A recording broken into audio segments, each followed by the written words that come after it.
అన్ని ప్రాంతాల మీద ప్రభుత్వానికి సమానమైన న్యాయం ధర్మం ఉండాలి. ఇక్కడున్న రైతాంగం దిక్కు లేక గత్యంతరం లేక కాలువలు రాక ప్రాజెక్టు రాక భూగర్భ జలాల మీద ఆధారపడతారు అధ్యక్ష.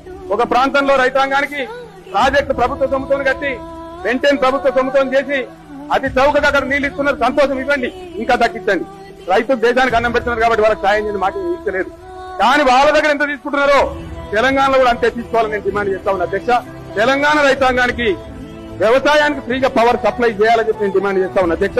ఇది న్యాయం చేసినట్టు అవుతుంది తప్ప ఏం గొంతెమ్మ కోరిక. My demand is right demand. ఏ నాటికైనా సరే ఇదే ఓల్డ్ అప్పర్ కృష్ణా ప్రాజెక్టు నుంచి మహబూబ్ నగర్ కాలువలు రావాల్సిందే. తెలంగాణ ప్రజల వాళ్ళ న్యాయమైన హక్కు సాధించుకొని తీరుతారు అధ్యక్ష.